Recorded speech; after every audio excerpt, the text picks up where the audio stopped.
All right, I'm writing in the tweeters. You are? Okay, good. You know, I started sort of reading Twitter again a How's it couple going? weeks ago. It seems like a bad week to start. This was not a good week for it. That's why You know what? Maybe just take a few more weeks off. that's why I said a couple weeks ago. Okay. Not today. But you know, I think, I mean, sort of famous last words, but I think it's fine. I just am very aggressive at like not paying attention to crap. Well, Like, that's yeah. and it's okay. I mean, you know, there's a whole, you know, you got three categories of stuff in Twitter. You got all the, like, you know, makes you feel miserable about the world and hate and stuff. And then you got like things that are relevant that you're interested in. And then you've got like people that you're relevant and interested in, but like you just don't want to like hear about, you know, their sandwiches and like other things, right? So it's like you know, talk.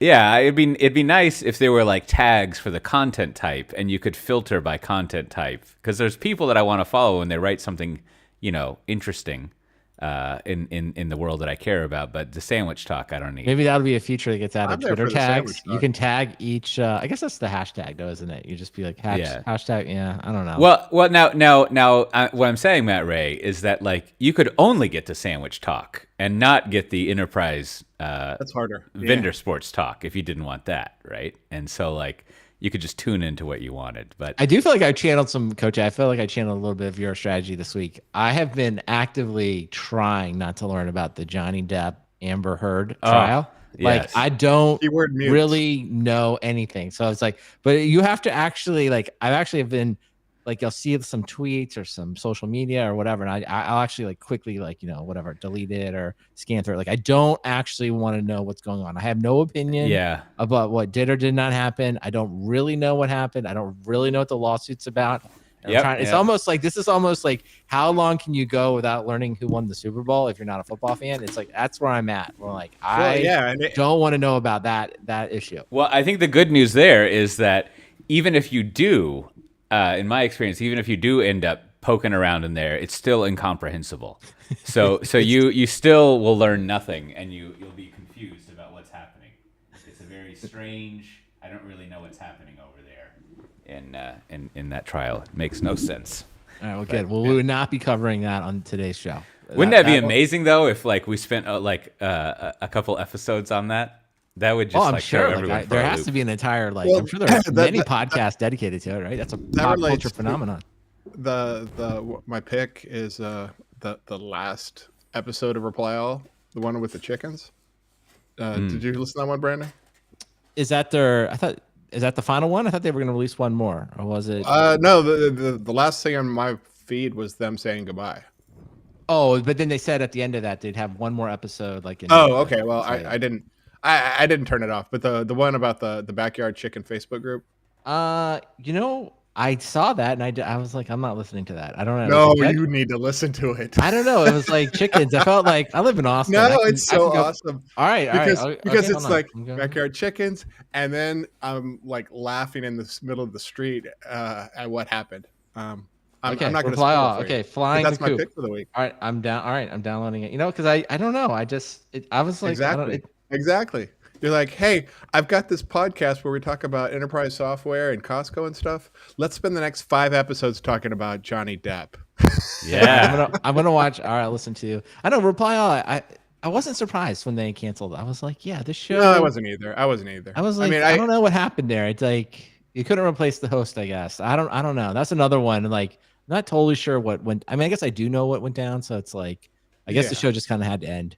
I guess that's all there was to it. So I don't know. Well, you know, it's like when we replace, you know, Cote with their new lead singer. It's we'll keep the name, but we'll keep it. Yeah. You mean keep my name? No, we'll keep the name of the podcast. You just keep running it. It's like Van Halen. Cote's like, is you Eddie? No, David Lee Roth or Sammy Hagar, right? Is that? Well, you know, they had a good run, but like Journey had a contest to replace their lead singer, and they got this like 5'2" Filipino guy who was like, he sounds amazingly awesome, but you're like, that is not the same guy, right? So And they're still touring. I think. I think they've had this guy for like 10 years. They did like 20 years with Steve Perry. Well, it's like we always talk. I guess it is true. I mean, people ask me about doing podcasts, and this is my whole take about it. It's like, no, you really are attracted to personality. So that's always the problem with corporate podcasts. When people leave, it's like, it's hard. It's hard to transition, especially if it was doing well. It's like, I don't know. The host is a big part of it, right? Or the whoever, at least the. Yeah. So I don't know. They kind of go with the driving force. Of course, everyone remembers the Sun Microsystems and Denny Buzz. I mean, that podcast was never the same. It was great. I mean, once I left and then Cote left and that thing. I mean, that could have been like the next Reply All, but we had to kill it off. And then I can't remember his name, but Daniel what was it? The monkey guy? Yeah, Daniel monkey Raskin. guy. Yeah. You guys did it for a while. It's never the same, Dow. Yeah. All right. All right. Hey, we ready to go? Are these good topics? You want to talk about something different? Yeah. No, these are fine. Okay. We'll figure it out. Anything? Yeah, I was going to say, do we need to talk about anything before we talk? Or I don't. Okay. I don't. All right. Whenever you're ready to start, there, Cote. No ads. Take it all the way through if you want. All right. I'll see what I can do. Let's see.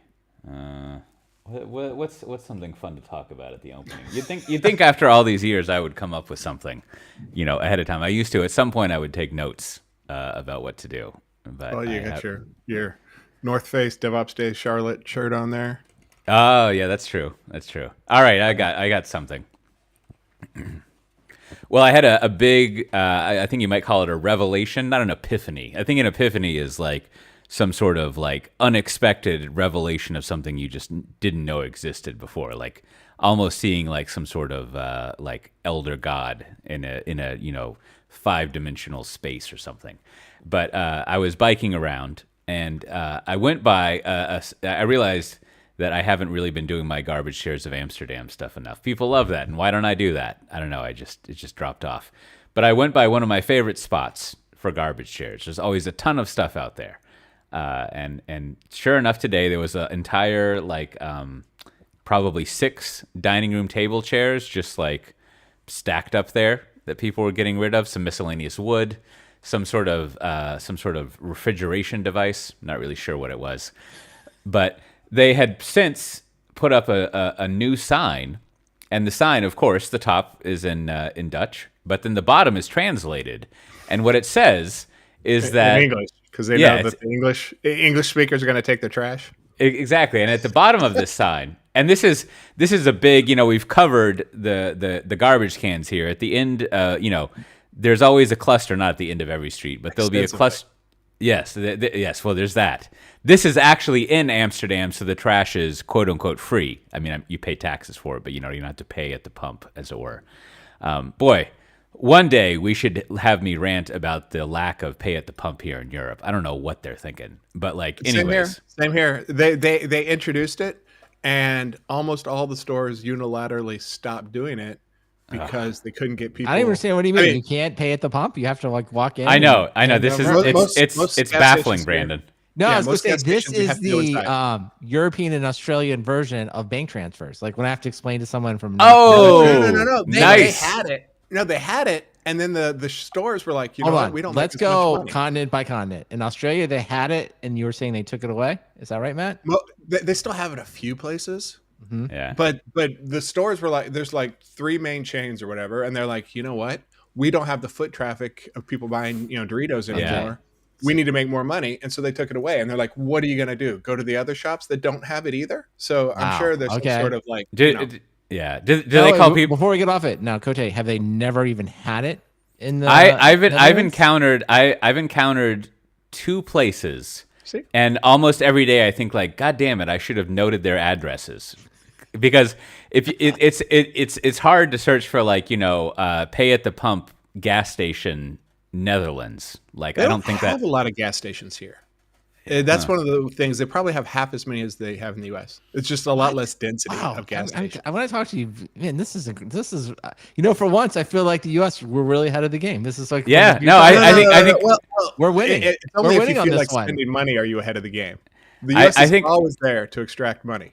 I think your analogy is exactly right, Brandon. The next time someone brings up your bank transfers, you should be like, just hold on to your pants. I'm about to fucking blow your mind. Like, just really. It's like we never talk to anyone when we buy gas. You just go up, you put your card in, and then you leave. I mean, it's so magical. And then you're like, I might as well get some, get a soda while I'm here. No surprise here. The best place to buy gas in the United States, Costco. It's just a machine. Oh yeah, it's cheaper. It's just there's another win. See, I think I want to get back to the garbage chairs here momentarily, but I think we've uncovered. I don't know. Like most of these things, it's not universally true, but there is in the toolkit of American business culture, business think. I think again, it doesn't always get applied, but I think one of our primary tools is volume. Like we're always interested in like how do I drive as much volume as quickly as possible, and I am willing to sacrifice foot traffic in a store if it means people can more quickly like get gas, and also maybe I don't actually have to like staff too much. I guess you still have to staff stuff, but anyways, yeah. It's just like is paying at the pump is just like it was one of the biggest shocks when I came over here, and I'm still like, God damn it, now I need to go fucking talk to someone, right? Like it's just yet another instance of me having to talk to someone when I could not. If I just want to give a quick shout out. Someone in the Twitch chat predicted that would be one of your objections. So congratulations to Systems Guy. They actually predicted. It's like read it, Coach A. That was perfect. Yes. No one is shocked to hear Coach A did not want to speak to the Dutch person running the gas station. Nope. Okay. Yeah. Everyone. They're always perfectly nice. It's as always. It's a me problem, not a them problem. All right, but it's saying garbage chairs. Get us back on track. Let's and also it's not it could be anyone. I don't want to talk to someone at an American gas station. That's no bueno either. Anyways, so they have a sign up and it says that you can have bulk trash pickup, but you can only drop it off between Sunday at like 9 a.m. I think, and then Monday at 6:30 or 7:20 or 7:30 a.m. And they say it's important to pay attention to that because you could be fined. Now, there's two things I was thinking. One, now I know where to go do my bulk drop off if I need to. I think this is the thing. I don't know if I've mentioned this. When you have to pay for trash at the trash can, I relish the opportunity when I drive to Diemen or Amsterdam. I'll just take some trash or recycling with me, and you can just put it in there for free. I don't know if I'm supposed to be doing that, but like it feels like it's what should be happening. Keep it small, and then you can be like, oh, this is just the trash that was in my car. So now if anyone like I'm not going to reveal the location of this because I couldn't actually tell you. I know how to bike there, but there's a good place to do some bulk drop off. Only on Sundays though. My second quandary was, well, how are they going to fine you? Like, are there actually like, is there some sort of Nick Nolte, like Eddie Murphy, like stakeout going on where they're like watching people outside of those times and they're going to come and like bust you or something? Oh. Or now, of course, the one thing that you do learn, I think if you're in one of these cities where you get fined for trash or recycling being in the inappropriate thing, one of the things you learn very quickly is it's kind of like a GDPR for garbage. You make sure to remove all personal identification information from any garbage that you do not put in the correct place. So, wow. So you gotta. We've actually gotten fined, and I think it might have been our housekeeper who did this. I was very upset for a while because I was like, I go out of my way to always make anonymize your trash. No, to always I put trash. This is I discovered that day. This is a strange point of me is that like I have too much pride in doing my trash correctly, and so I was like, that's impossible. That would not have happened. I would have not if the paper recycling was full. I would not have put a bag of paper recycling next to it. I would have, as I did just the other day, I would have brought it back home and I would have waited. Wait 2 weeks. Yeah. Yeah, I would wait till Monday when they pick up all the paper recycling, and then I would go and put it in there. And so I think someone else might have put it there. But there was something with our address, so we got a fine. We just paid the fine. Well, now we know how they punish traffic enforcement cops who are who need a worse shift. They're like, You're on bulk trash duty. I think that's what those people in if there was a Wire Amsterdam, it would be the I'm busting you down, McNulty, to to trash patrol. It is. I've seen one of the people over there go to the trash cans, and they come over there, and they you can see they're looking at the trash, and they have like a camera. They have a camera, and they like take pictures of things. Yeah. They call them rangers here. So the traffic rangers, as they're watching cars, they take photos. They just walk down the street and they're taking photos as they go, and then they come back. I guess 2 hours later, and they're like, oh, photo shows you were still here. This is for parking, not for trash. Yeah, for parking. Yeah. My question then is all of this, do you think Coinbase, which is going to be testing out an app? I guess this comes out of from the Bridgewater radical transparency idea. So Coinbase is going to test an app for employees to, I guess, grade each other during meetings. So I don't totally understand how it's going to work, but I imagine like you having this app, like you're in a meeting and you can sort of like good job, bad job, or something along the lines. So it feels like, this type of maybe they were reading up on some of like, enforcement of like the trash laws, parking. It's true. They've digitized it. This seems like on that slippery slope to a police state. What's the first thing we can do? And they're like, start narking on your coworkers. That's right. So my question, I just wanted to start with like, I just putting my cards on the table. I was like, this just seems totally nuts to me. Like everything about this seems completely nuts, but like, am I missing it? Am I making this idea of radical transparency? Like, is this something like that I just don't understand? Like there's something good to it. Like do either of you want to work in a place where like, this is definitely a good situation? No. So like when I started my new job, because I'm not in the US, I'm working through a third-party contractor, to handle payroll and stuff. And they had this extensive customer or employee privacy NDA thing that you signed away most of your rights. They're like, we're going to install agents on your machine so we can see what you're doing at all times. And I just like wrote back, I was like, no. And they're like, and we're gonna have, we want permission to use your cameras. And I was like, no, and Kubecast, of course, backed me up. They're like, we don't care about any of that crap. That's just, whatever. But there is this panopticon, employee state where they're trying to keep an eye on everything you do, even if you're remote. And, now they're like, well, I want to start reviewing your coworkers, and they're like, can I get an NPS on your boss? It's like, well, this week they were a little harsh, so I'm only going to give them a 33, and they'll track your bosses, and they'll set metrics about like when they could fire people. This just no. So I kind of agree, but like these clearly, I guess that's where I was coming from. It's like, okay, Coinbase, smart people, right? And then I guess this comes out of this Bridgewater, Ray Dalio, Matt, your investment guy that Cote likes to compare you to. So I don't know. I mean, is it just like smart people just coming, like maybe for some reason, I don't know what, they have some type of difficulty interacting with people and they've just sort of like, this is some type of compensation structure. Are they working at a level that they would tell us like, we just don't get it? Like, way to be great is to like review everyone in real time, because I just think to myself, they're not stupid. They're not dumb. I mean, these are people running, like making being successful in some ways. But like, I look at this and I'm like, this is just nuts. Like, I think it's totally crazy. But yeah. So that's why I'm trying to seek the other side. What is the other position? I always try to be empathetic and not histrionic about things. But this is a pretty fucking stupid idea. Like, I think the idea that people want feedback on themselves is if that idea is taken seriously by anyone, they need to get their head checked. No one wants fucking feedback, right? Like what they want to hear. You go to a therapist or whoever for that. You don't need you don't want to go in through HR, because HR is not the employee's friend. They're management's friend. Right. I mean, when you're in a corporate context, the only feedback you want is more money, right? Like that's it.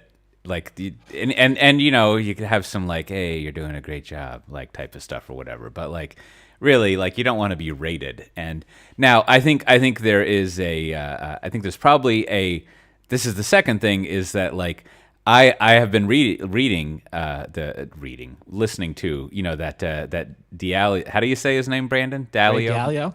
I said Dalio. He has a book out that Yes. I've been reading, and it's there's two. It's giving me some insight into like this whole.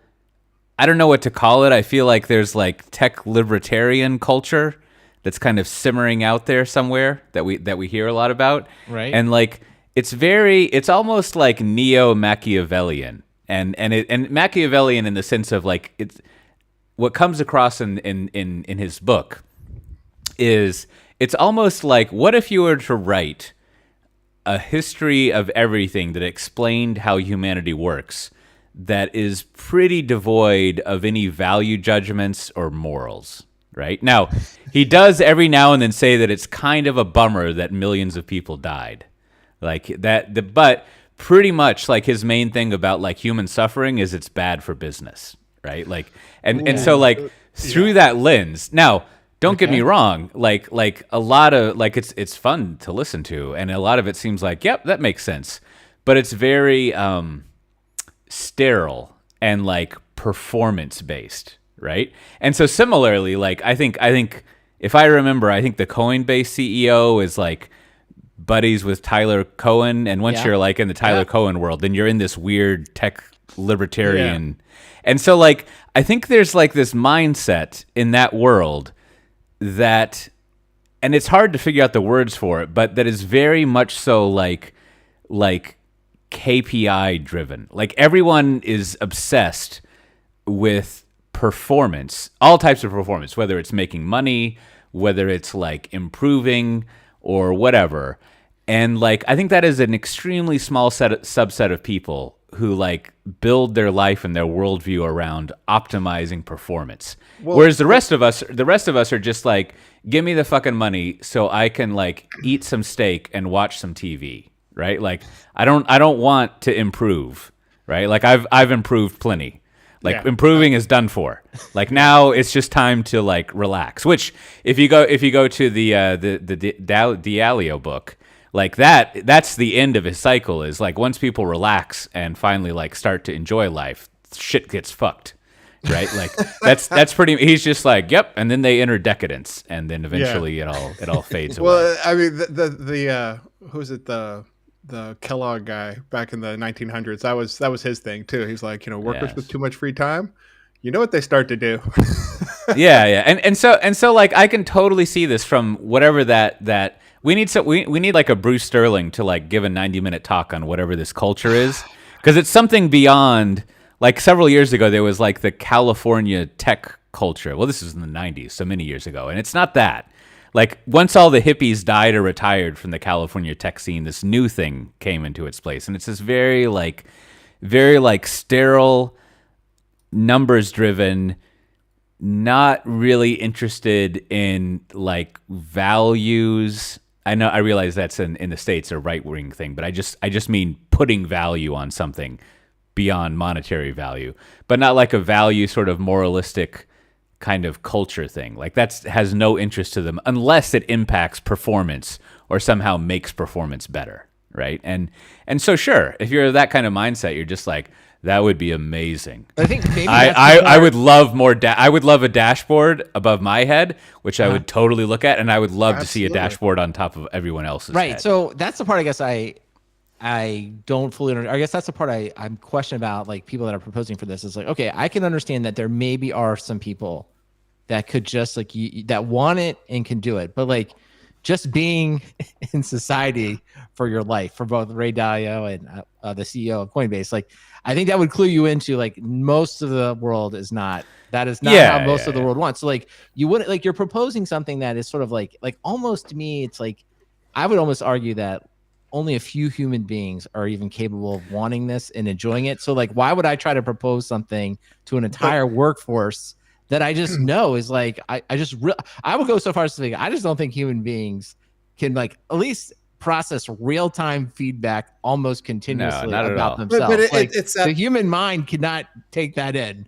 But there's this fantasy that I'm not gonna say we all have, but definitely a lot of people have, like, well, if I was in charge, I'd do it this way, and everything would be perfect, right? There's always the like, every time somebody's grumbling about democracy, they're like, if I was in charge, I'd make sure these things. And so what's happened is you have these people who, you know, they've gotten to power. Maybe they're not running a country, but they're running a company, and they're like, you know what, I've always had this good idea, and Yeah, now is and my this is the way chance it's to gonna try work. it We're out. all gonna like be rated, and it's Yeah, because because I know better than everyone else. It's like, look at Musk talking about Twitter. He's like, oh, I can fix the moderation problem, and I'm like, sure you can, right? Well, I think as long as their board starts doing it, then they should do it with the rest of the things are going to be good. Just give that a trial with the board for a quarter or two and see how it flies. I guess in the end, I think your point is right on there. I guess the one thing, there's all this talk about like work and people returning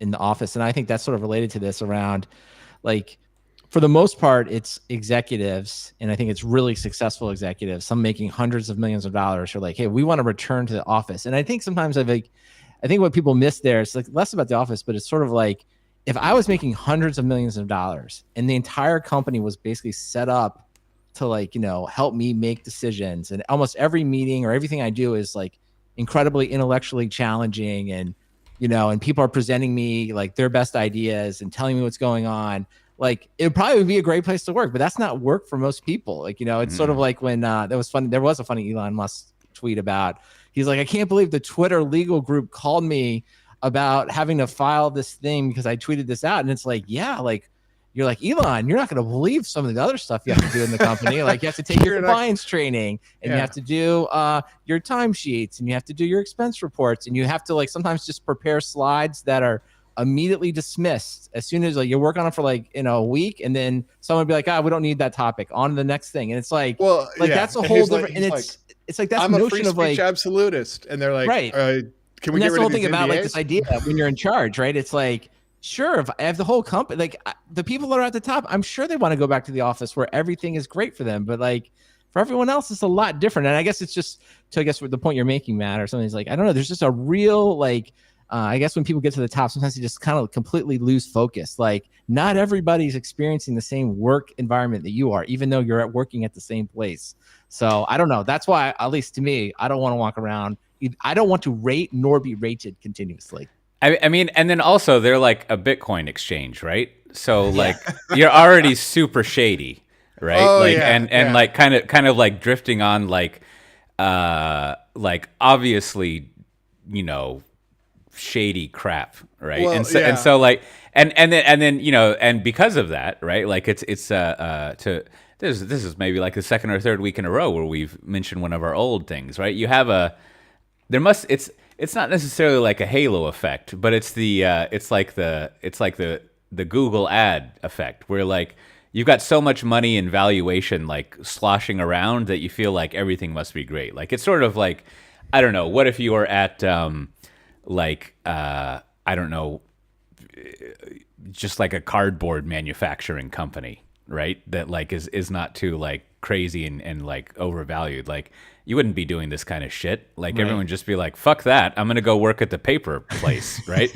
But it's only when you have like this thick fluffy like layer of fat that cushions you from reality that you get when you're like way high valued, and because you work in Bitcoin or whatever, that you can just like float this stuff around. And then if you run a very successful hedge fund, you can also do idiosyncratic crap, right? And it's sort of like, if I'm sure if like I think what occurs is that there are a lot of electric car manufacturers and people who tried it out, and like Tesla obviously sort of won out, and the assumption is that like because of the way that that we, the core people, think and what we were doing, we were successful when other people weren't. Whereas really it's just like, no, like, fate and destiny just forgot to wake up that morning for those other people.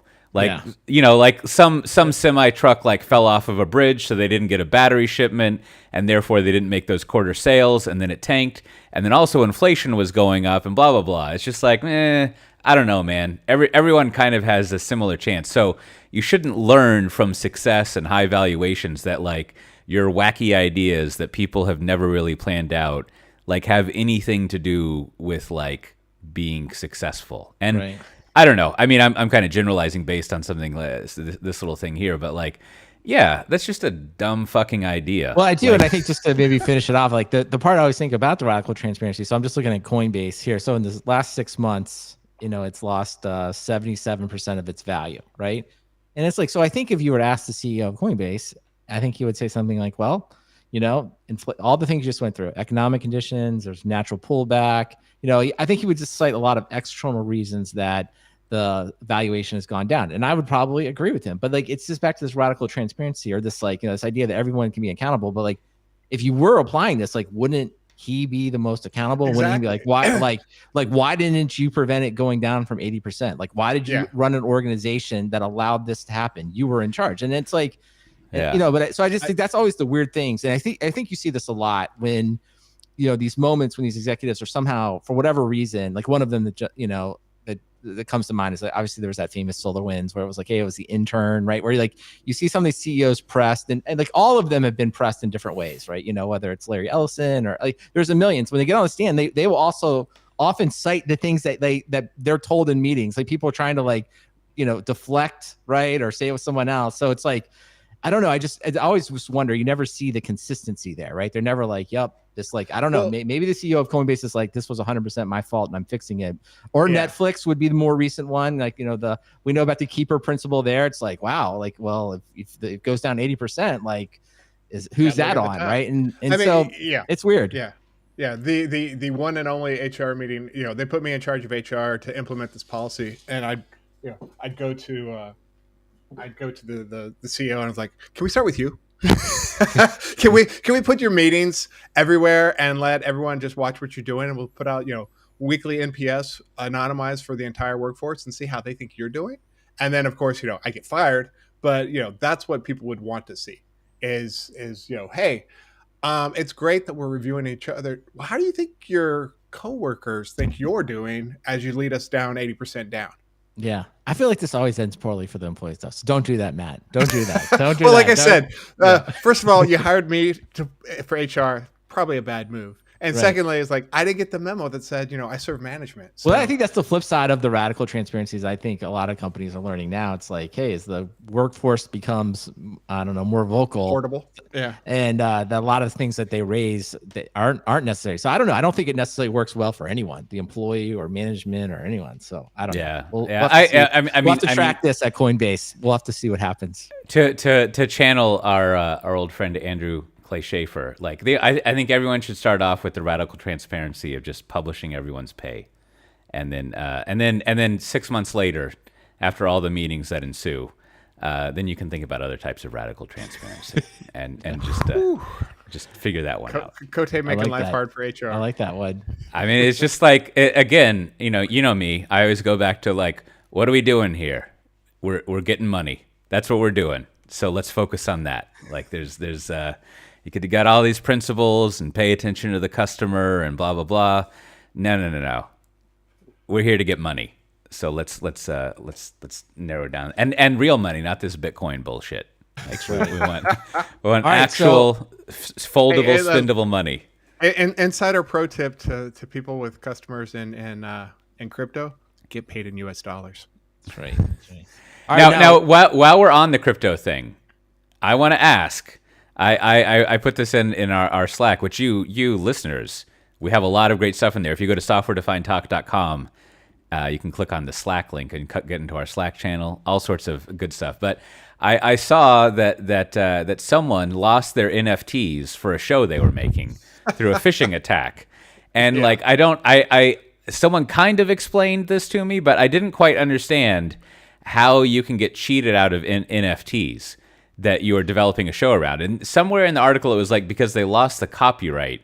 But I feel like, if you have a record of like illegally losing track of your NFT thing that you previously owned a copyright on, either like it's not like losing money. It's like there's a record of everything happening. And also you could just like say like, yeah, well, no, right? Like, no, and straight to the ledger, man. The ledger is the and final you arbiter.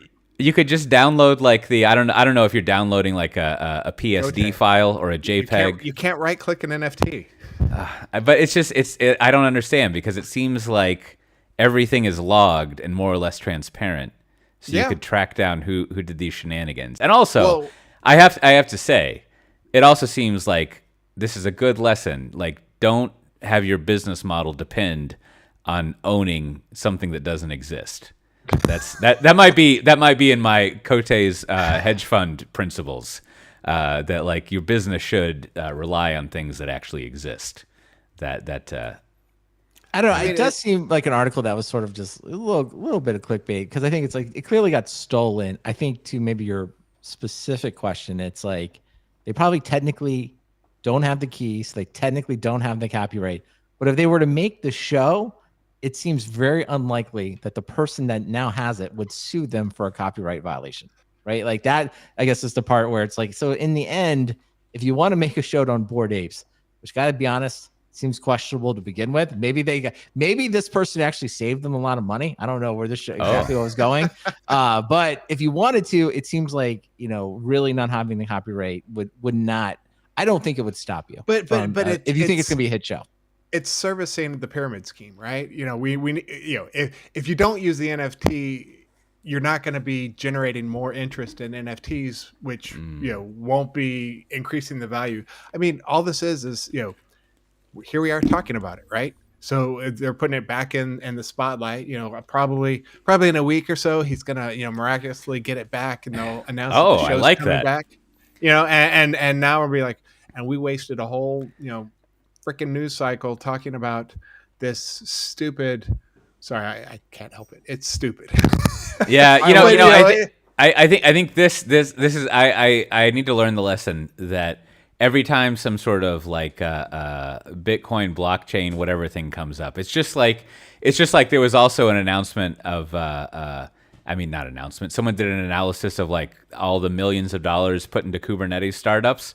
And like, my joke was like, oh, I didn't know Kubernetes didn't already do all those things.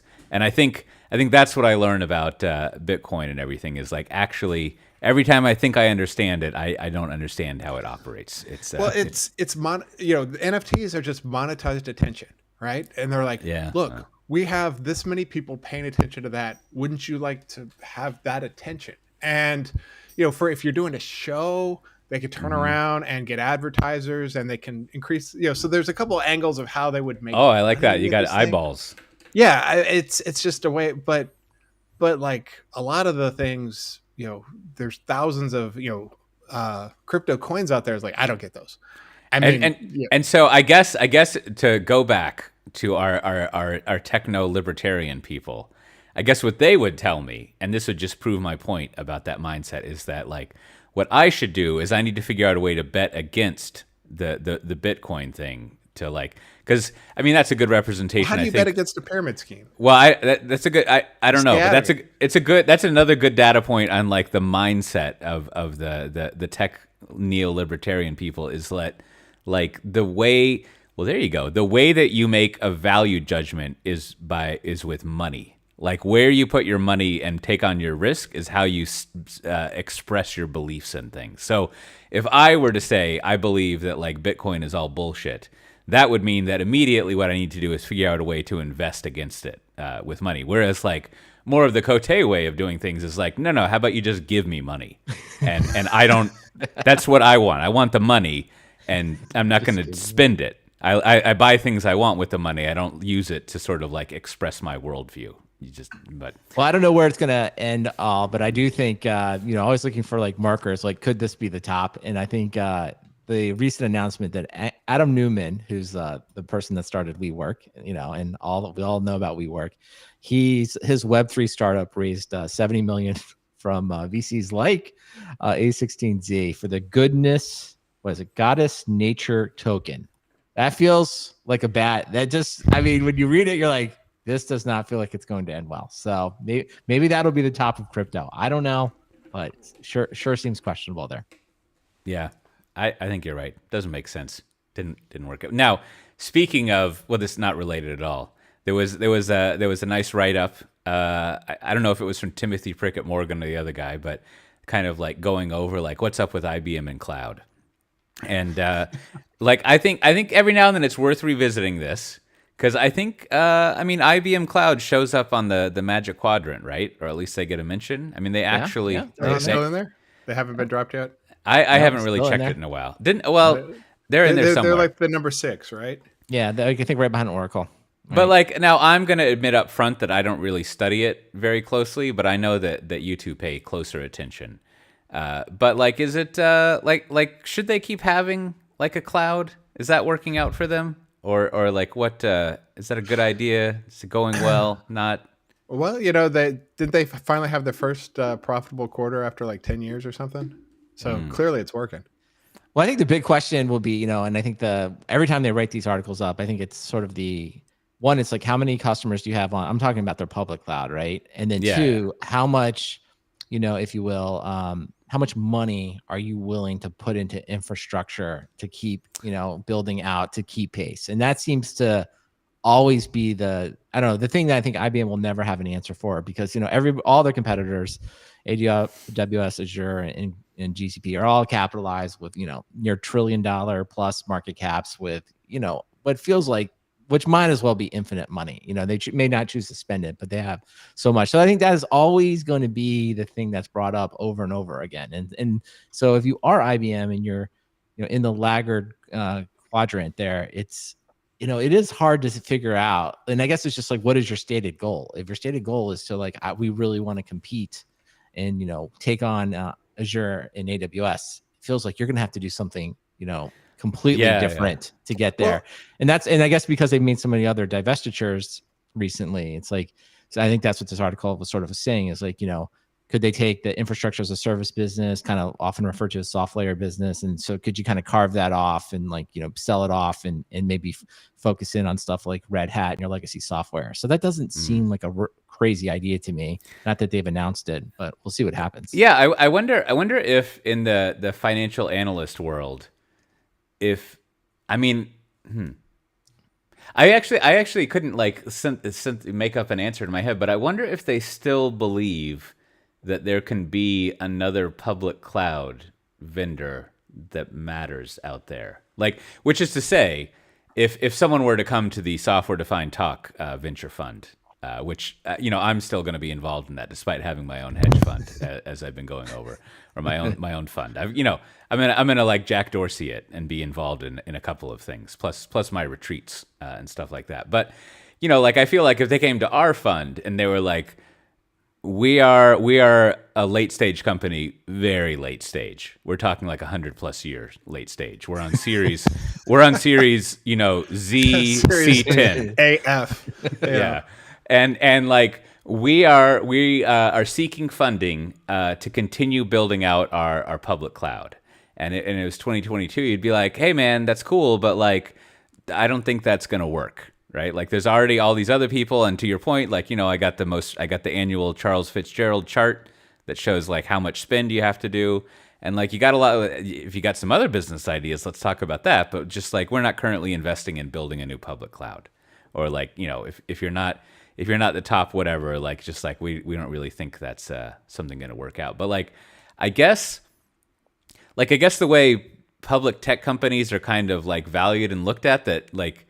Is it the case that if you are not trying to do your own public cloud thing, then you get dinged for it? Like, no, I don't know. Because in the article they go through and they, a lot of companies we've talked about probably throughout the years that got into it and got out. Like Cisco got in, decided not to do it. HP. I mean, there's like, pretty much we could probably say almost every major tech company made an attempt, right, and then exited in one way or the other. So I think at this point, I think the financial markets would probably reward it. They would probably say, because now someone wrote this in Slack. I'm not going to mention them in case they didn't want it for public consumption, but I thought their point was really well taken. They kind of thought like IBM had, there's kind of 3 semi-competing missions. There's one, legacy software. So the mission there is keep people using and buying the legacy software. There's IBM Cloud, which is like, okay, move everything to the public cloud.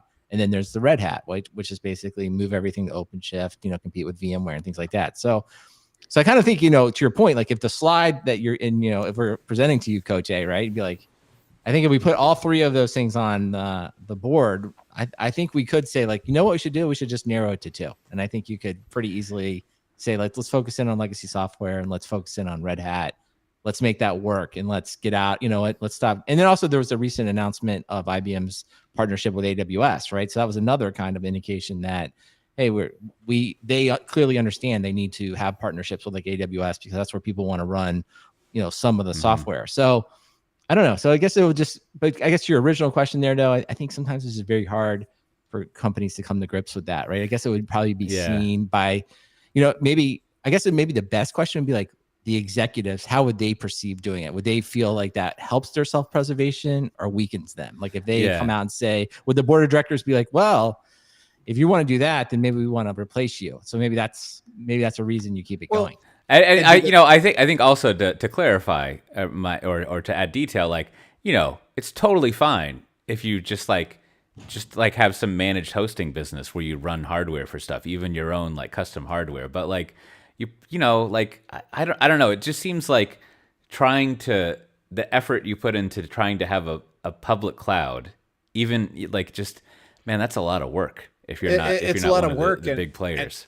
And how do they differentiate themselves? I mean, Oracle, they anchored their public cloud with their SaaS offerings. They've got a lot of, things that are critical to a lot of companies. Right. Exactly. And IBM does too, but you don't see that as a focus. Like, Oracle, every SaaS and cloud product they have work well ostensibly work well together. So, if you are running, compute workloads, you can hook into their big databases and all the applications that they're running for you as a service, and that's pretty transparent. It's like, why hasn't IBM done that? I don't get the feeling like that they've put in that effort to be like, oh, if you want to, I don't know, run JBoss or DB2, we're the place that does it better than anybody else. Migrate your legacy DB2 workloads to us. We'll give you great discounting. And we'll give you all these other features. It just feels like they're like, yeah, we got a place for you to throw your junk, right? Or, we got this big, consulting project with you. And of course, we'll just run it on an IBM cloud. It's like, well, why do you say of course, right? There's no gravity to their cloud. There's no attraction other than and then I'm an IBM customer. But also too, it kind of gets more confusing there too, because in some ways what you're saying there is another version of managed services, and IBM used to have that. And then they kind of spun that out as Kyndryl. So it's like one of those things where it's like, it is very like, we spun out Kyndryl, which is a managed services group, which would absolutely do what you said. We'll run all this stuff for you. And like, well, no, now the strategy is we want you to move it to our IBM cloud and probably end up with something similar to managed services. But so now it's under the brand of IBM Cloud, and it's like, well, it's just, maybe they just need, I don't know, Cote, maybe you need to send them a little bit of the hard thing about hard things. You send them over, send them that book, and be like, you got to make some tough decisions here, right? Like, it won't be easy to exit that business, but at the same time, it's like if you never make any change there, you're just sort of digging the hole deeper, right? You're just like, a year from now, like, do we really think they're going to be, at 85% growth year over year and starting to really put pressure on GCP to take third? Like, who's going to make that bet? Who's like, this very unlikely. This is an area. This is an area where maybe those in-meeting like reviews would be a good idea. Except you're not rating people. You're sort of rating strategy, right? Because I feel like in many companies over the years that I've worked with, and in any group of people. I mean, it's always like this. Like, if there's something stinky going on, most everyone is like, "Oh, I smell that. That's stinky," right?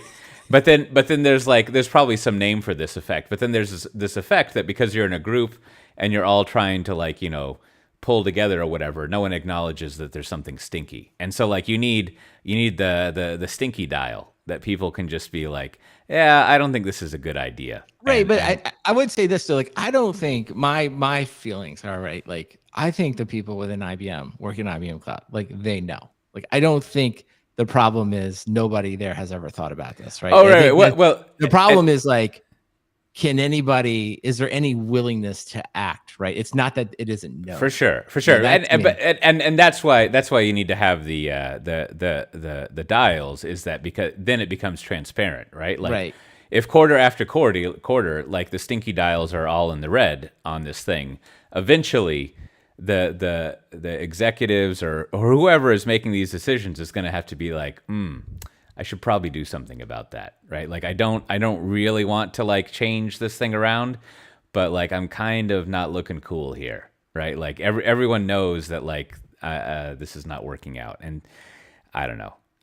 But that's my detailed analysis of what's going on over there. I used to talk with IBM people when I was an analyst a lot. That was fun.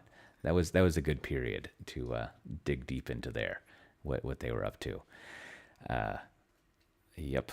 So how's our I think speaking of, well, this is really like the slightly cynical episode here that we have, but I haven't checked in on them in a while. But how's Zoom doing? Are they maintaining value?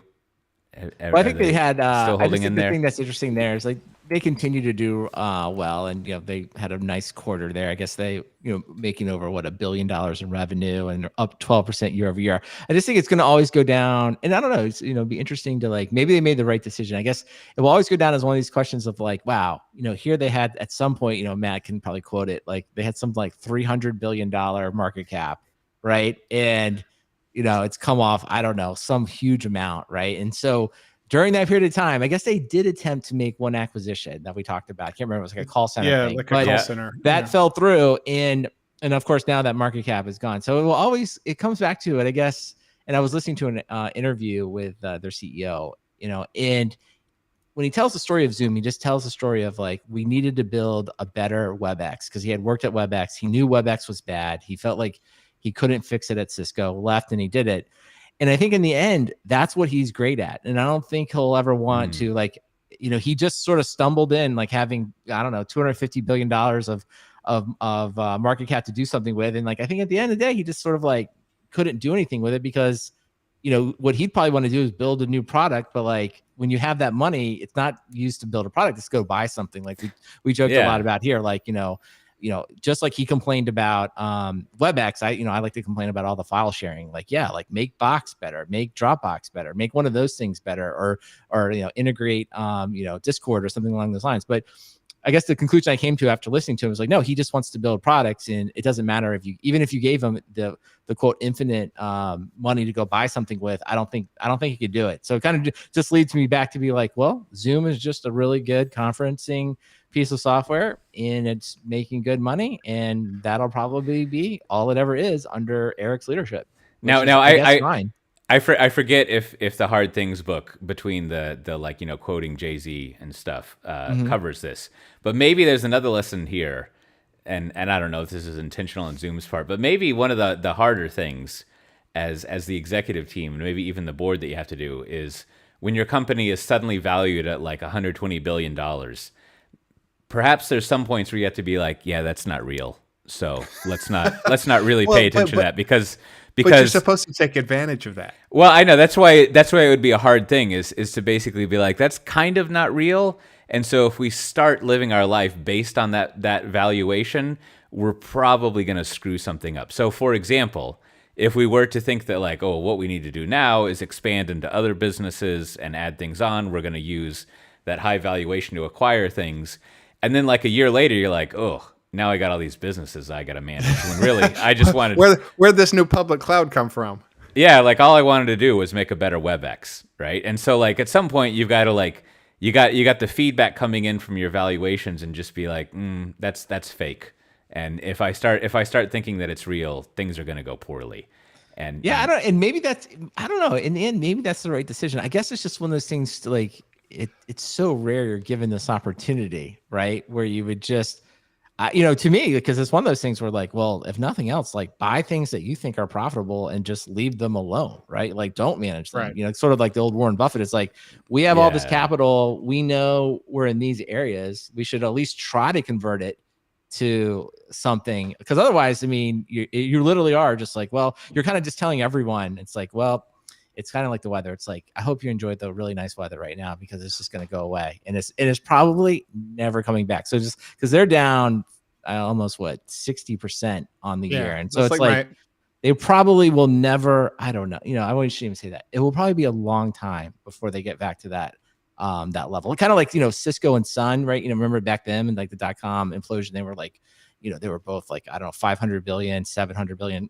Back in those days, that was a lot of money. And you just kind of know, it's like, well, in the end, it can all just unwind. Yeah. Well, Yeah. that's what I dividends are mean, for. I think the long-term play, I mean, that is basically just like, don't ever fall into the trap of sucking. Like, just like, it's sort of like, it goes back to one of our old core touch points is like, if only the systems management vendors, whenever a new type of infrastructure comes around, if they would just really like adapt and like redo their stuff to monitor that infrastructure, we wouldn't need to rewrite it all the time. But that seems to be an impossibility.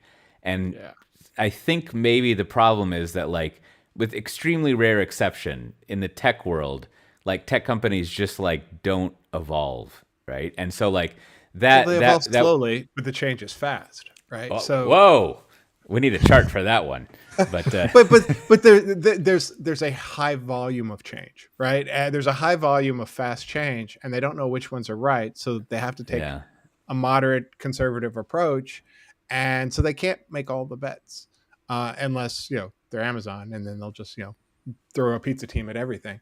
But yeah, they're going to lose eventually because they can't cover every bet. That's just the way it works. So if you look at somebody like Zoom, they should have taken some sort of shot because it's not going to circle back, and now they're going to be seen as like a value stock. They're probably saturating their growth. Somebody else will come up with the new version of Zoom, Plume or whatever, and it'll be better and cheaper, and everyone will switch to that, and they will have lost that opportunity. So and the stock market knows that, right? They're like, oh yeah, we're coming for you. We don't like value. We want growth. And it's like, fine, then pay a dividend. Do something to like keep people interested in you. All right, well, Matt, that brings us to our question of the week. Yeah, we always think somebody always asks the question of the week. So this one, they didn't necessarily say it was for you, but I'm going to make it for you. So Matt C from Slack, he asked the following: any official SDG prediction if we've got the bottom of the current economic conditions or crisis? Well, so Matt, that's really, you're our lead economic indicator forecaster here. So where are we at? Ooh, you always try to get me to log into my TD Ameritrade account. I was just going to say, like, I'll read Matt's official response in the Slack. It was, quote, Matt Ray says, quote, we have no idea. So we can go with that. Like, that seems like, I will say I have no idea is my answer as well. But I did think over the last couple of weeks that pretty much everyone that had any content about surviving the recession, competing in the economic downturn, like, that is out. Everybody has flooded the zone on that. We don't need a PowerPoint, a white paper, or anything on that. So if you wanted just to be counter trend, you would just be like, no, now's the best time ever to invest and things are going to be great, because last week there was just nothing but PowerPoints about survival during recession. So we definitely don't want to see that anymore. So I can tell you the mistake I made was a lot of my large stocks I put in sell orders, where if the stock drops, I think it was like, if it drops 10% off its peak, sell. And so those automated trades kicked in on a bunch of stuff and made a bunch of money initially. But the problem was all the little bets I made, I never did that. I was like, here's 2,000 on this, and it's a hassle to go put those automated sells in. And now all those 2,000 bets are down at like 200, 300, 400. So the bottom of my portfolio is like loss of 80% on a bunch of stuff, but they're all like $1,000, $2,000 bets, and so the volume sucks there. And then things in the end, Matt, it wasn't your strategy. Okay. It was your trading execution. That's the way you should say it. Absolutely. Traders let you down. Execution. That's all. Bad picks, so. but then failure to follow through on my own strategy. All right. Well, listen, for everyone, if you would like to get a question like that answered, as insightful as Matt just did, you can either send us the question at questions@softwaredefinedtalk.com or send it in Slack. We'll read one on the air and you'll get great advice, or if nothing else, you'll get some type of entertaining answer. Well, I still have a sell loader on VMware. I still don't understand like what is causing the problems, because I think last time I haven't finished reading the Radialio book, but I guess I don't know if we're exactly in decadence. That's hard to tell. But then like isn't the only thing that matters like if like the interest rate goes up or something and then money becomes more expensive or cheaper? I don't know. I still don't understand what's happening, so who knows if it can get worse or not. Nobody knows. Nobody knows. Nobody knows anything. Yeah, which probably means there's a good chance that it just will get better. That's my key. My hope is I'm not liquidating my stuff. I'm just hoping. I'm putting in sell orders for when things break even and hoping that happens someday. Yeah, tide goes in, tide goes out. But I tell you one thing that's always valuable is the software-defined talk sticker. So if retains value, if you need that, all you need to do is send your postal address to stickers@softwaredefinedtalk.com, and I will send you a real in-person or not. So what's it called? Real atom-based sticker. Real. It's no atom. You can't lose any keys. There are no keys. I'll just send you the sticker. Nobody's gonna steal it, and if they do, we'll send you another one. And we'll send you another one, infinitely replaceable. So there you go. And if there's anything that we could say, now is the time. In time of high inflation, get more stickers. So email me and I'll send the stickers to you. Yep. As valuable, if not more, as Bank of Amsterdam Guilder notes in the Hanseatic League. I think it's definitely much more transportable than precious metals.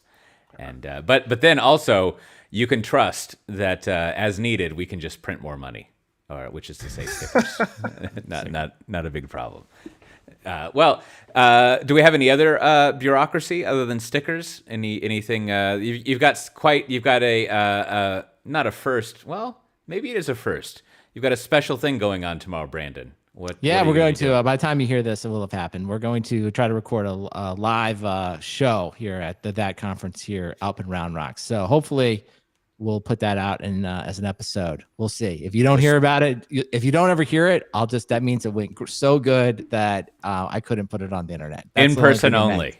And you'll have a content like that. Too good for the internet. Yeah, too good for the internet. But if you do hear it, that means it went well. And that'll be a little special episode. Maybe we'll talk about some other things that happened this week that we didn't mention on this show. I'm going to have JJ on, some of the people from the conference. So hopefully it'll be great. And if it's not on the internet, it just meant it was great only in person. So remember that's right. It lost its greatness when put into two-dimensional format known as sound. Although, is sound one-dimensional or two-dimensional? I don't want to get into a whole rocks conversation, but like, how many dimensions does sound occupy? Well, definitely time. I mean, let the listener figure that out. I mean, in terms of X, Y, and Z. Like, what has it got going on? Anyways, there's many other conferences happening. I want to highlight one that I've spent a lot of time helping curate and put together, and that's Devops Loop, which is June 22nd. This is the second year we've been doing it on June 22nd. And it's totally free to attend. It's about like a half day. We've given several speakers more time than we allocated. So it's going to be a little bit longer than originally planned. But if you just go to devopsloop.io, you don't even need to enter a discount code. But it's free, and you can see some of the speakers. We've got Gene Kim opening it up. I spent a lot of time. I mean, not a lot of time in a bad way. I caught up with him last week talking about his talk. We've got Sam Newman going over microservices things, and my old friend Jeffrey Hammond will be there. But you can check out the agenda for more. I've really been trying to program it to focus on like application developers and what developers, the dev and DevOps is all about. But there's also other conferences other than Devops Loop on June 22nd, which you could attend for free. There's another conference in July in Wisconsin. Splunk has a conference in June. There's a MongoDB World in June as well. And then in Austin, there's the CDCon, June 7th to 8th. I'll have to see. It'd be fun to see if they have any surveys, because, I like to collect from the State of Agile survey that comes out, has been out for about 13 years, what the reported usage of CI and CD is. And we'll see. It's good to compare and contrast to other things there. And, there's a bunch of other conferences, but if you go to softwaredefinedtalk.com/360, you can see a list of them. And with that, Brandon, what do you have to recommend this week? All right, my recommendation is a book. I read the After Steve book, so this is sort of the book about Apple. It's and I actually really enjoyed it. The Apple, someone thinking I learned about it. Someone said that the subtitle, which is quote, "How Apple Became a $1 trillion company and Lost its Soul," was a little bit misleading. So I was like, on that, I was like, okay, I want to read it, and I thought it was really insightful. I think it's sort of more like a look at how did Tim Cook and Johnny Ive sort of like steer Apple in the 10 years since um, Steve Jobs' death, and I thought it was really interesting. And I will say, like, I think the message is sort of like, like, hey, Johnny Ive is like the soul of the company, but I have to really say that I found myself more aligned with like Tim Cook in many of the decisions he made. So I don't know. So you have to read it, and maybe it becomes like almost like a test. Are you like a Tim Cook person, or are you a Johnny Ive person? Like which person do you kind of side with in the 10 years of decisions that they made? So I enjoyed it. It was a fun read. I always like narrative nonfiction. So if you're into that, check it out. Narrative nonfiction. That's a category right there. I think I heard an interview on the Longform podcast of someone who kind of name checked narrative long fiction, which sounds good. How about yourself, Matt Ray? What do you have to recommend? So I've got a couple of short picks. If you are into like outdoor activities, running, camping, and that kind of stuff, REI's anniversary sale is going on. Since I'm going to be in Austin in a few weeks, I ordered a bunch of stuff and had it shipped to my parents. So shop the sales. That's what I go for. But my pick this week are a pair of podcasts. The Screaming in the Cloud podcast had an interview with the head of the AWS Commerce Platform. I didn't know what that was. So showing my my lack of knowledge. But this is their billing engine, and apparently they deal with they may be one of the largest compute projects on the planet. So I thought it was kind of fascinating, peeling back on the fact that they deal in quadrillions, which is billions. So that's a large amount of data. Oh, quadrillions of like megabytes Data points or whatever. and billing items, and it's impressive. Are they gonna get in a situation where in order to compute the billing for the public cloud they're running, they need another public cloud? Because it's going to exceed the capacity that they have. They probably aren't running it on IBM Cloud. But anyway, that was interesting when they started talking about some of the scale of the issues they deal with. But my other pick, Brandon and I were talking about it a little in the pre-show, was the Reply All penultimate episode, I guess, maybe, Fly in the Coop. It starts talking about a Facebook group of backyard chickens, and it takes a wild turn. So I'm not going to spoil it at all, but take a listen to it. I thought I found myself laughing out loud, and hopefully you'll enjoy it too. Well, my recommendation, I haven't finished reading this book, and it's got a bit of a long title. Well, it's got a colon title, and I'm always trying to figure out work-life balance. So I don't remember how I came across this book, but it's called The Baby on the Fire Escape: Creativity, Motherhood, and the Mind Baby Problem. I didn't realize that pun. That's funny. Mind baby problem. But, instead of mind body problem, see, they changed body to baby, even though it's a very similar word. But I'm only about maybe a third of the way through reading it. But it's basically as a book, kind of not a difficult to read academic study, but like, let's do a survey of like a bunch of creative women in the 1900s and maybe up to the present, who had kids, and see how that affected them being mothers or parents, I guess you could say, and then also their creative projects. And so far, I've read up to people in the 20s and the 30s, and the prognosis is not good. So I'm hoping that things change as time goes on, and people come up with things. But it's always a nice perspective to kind of read how people outside of the tech neo-libertarian world are dealing with work-life balance. Well, speaking of dealing with work-life balance, you should congratulate yourself for mixing them together wonderfully if you work in the computer industry, because you've just had a little bit of life, a little bit of work, and I think they're well-balanced. Now, if you're not in the computer industry and you listen to this, that's great too. You got to peek into another area of the world. I hope you enjoyed it. Remember to subscribe to this podcast on all devices that can download content. You can actually install a Python script or a Ruby script, maybe even Go or Erlang that just downloads things over and over again. That would be fine. But what you've been listening to has been Software Defined Talk. And if you want to get the show notes for this episode, you can go to softwaredefinedtalk.com/ where's the number? It's been removed 360 from our document. You can go to softwaredefinedtalk.com/360. And you can look around at everything according to the numeric meaning of 360. That because that's a circle. I realized recently that like people don't really explain jokes anymore, so it's kind of like a little hole you can go down to add extra humor by over explaining jokes. I think where I realized this is that Ryu movie. There's several points where the dragon. What's her name? Not Snuffleupagus, but whatever the name of the dragon is. She explains her jokes several times, and it's pretty hilarious. First rule of comedy is explanation. Second rule is repetition. Yeah, they call that expository stand-up. I think is is what you want there. And with that, we'll see everyone next time. Bye-bye. Goodbye. All right. Good job. Sorry, I was editing the titles there, Cote. Took your number away. That's okay. But it was there on the Chiron, man. The Chiron. Oh yeah, right. It is down there. It is always right there. Yeah, good set. Well said, Matt. I even forget that it's there sometimes. That's a good point. All right. Well, thanks for everyone hanging on the stream. So yeah, if anyone's around, we may stream tomorrow. We will hopefully we'll stream from the DAT conference. So I think it'll be tomorrow morning. I think it's at 10 or 10:30 a.m. So if you see that, be myself, JJ, a couple. I think we're gonna get Brett on there. He's in here, up there. So we'll do a little episode. Hopefully it'll be fun. Maybe I can actually. Yeah, because you'll be able to watch, Matt. It'll be probably too. Not gonna do that one. Late for you, early for you. I don't know. Your night. It's in the middle of your nighttime. So. It's not happening for me. Yeah. So there's gonna be video. Maybe we'll see. I was trying to get. I'll see if I can give them the restream key, and we'll see if we can do it. That's nice. Yeah. I mean, I don't.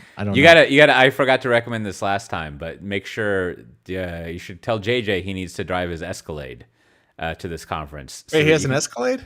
Oh yeah, so that you can get in there, and it has massagers in the seats. So you want to make sure. We went to go get some lunch, and yeah, in the passenger seat and the driver's seat. I don't know if in the back, but it's got those. It's got yeah. I'll have to go. Maybe I'll get a picture. I'll see if I can get a picture of JJ. And you can adjust the massage. There's a little control that there you can go. Set it up. All right, yeah, we'll work on that. We'll definitely work on that. So tell you what, that IBM Cloud is working out for someone. It is. All right, streamers, I appreciate it. Like I said, maybe a little bonus stream tomorrow. If not tomorrow, then sometime next week.